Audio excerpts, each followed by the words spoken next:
Hey, what's up, everyone? Thank you for tuning into the podcast, and thanks to our sponsor, SS96. Still rocking with us in 2022, and it's so amazing. We appreciate you. SS96 is putting out new merch and still has some of your favorites. Get your Executive Productions t-shirts, Swish Masters t-shirts, as well as Farm Raised Entertainment t-shirts. Don't forget to check out Straight Stoners music, as well as my own release under Executive Productions. It's available on all streaming platforms, and new music is in the works, so stay tuned. Go to ss96.net and use the promo code SWISHMASTERS to get discounted merch today. Thank you all again. We're grateful.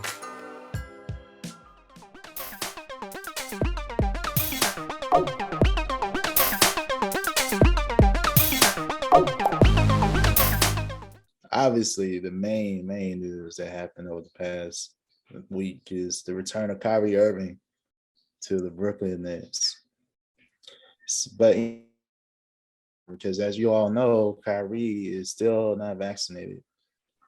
And he gave a statement, and the statement basically implied that some think that he's open to getting the vaccine, some not. But the thing is, he didn't say that he was going to get the vaccine. So, as you know, since he's not vaccinated, he'll essentially be like a part-time player. He can only play at away games. Yep. But when he's on the floor, he balls out. He balled out in his debut. So, what are your thoughts on Kyrie being a part-time? How do you think this is going to go? It's interesting, man. On one side, seeing him just back in the league playing and, immediately coming in, having an impact. I think he dropped 22 points. He looked like he was ready for the moment. And he came in and he did what Kyrie does. On the other hand, it's going to be sort of weird, seeing him every once in a while, I guess, for lack of better words, because of him not being vaccinated. And I think from a basketball perspective, just being a fan of the game, being a fan of the NBA, it's good for the NBA, for the Brooklyn Nets organization. I feel like it could be hard to navigate. There may be some issues with, chemistry, with players feeling like unfair treatment. This guy comes in, practices. I think he's able to practice like fully with the team, but he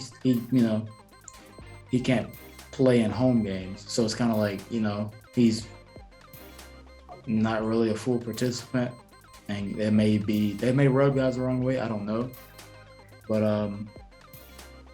I'm glad to see that he's playing again and doing just what he does, being an all-star when he's playing. So it was cool to see him. I'm glad to see him back, honestly.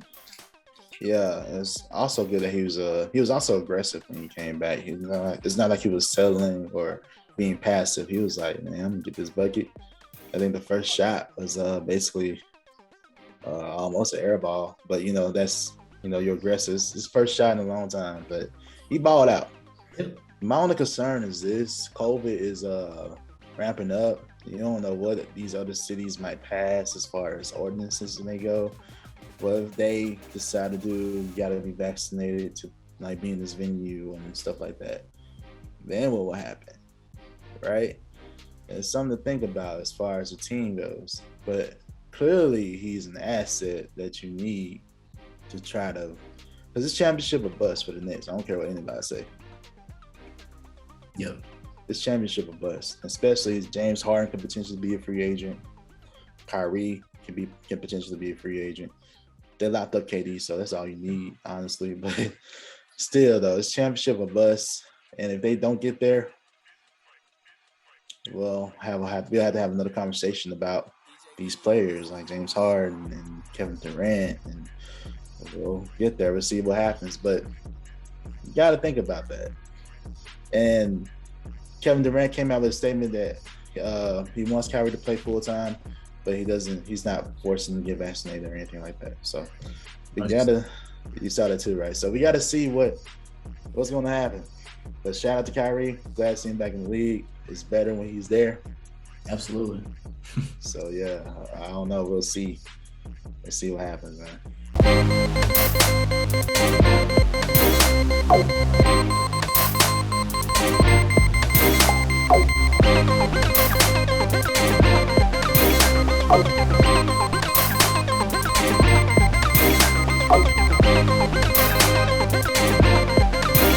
Oh.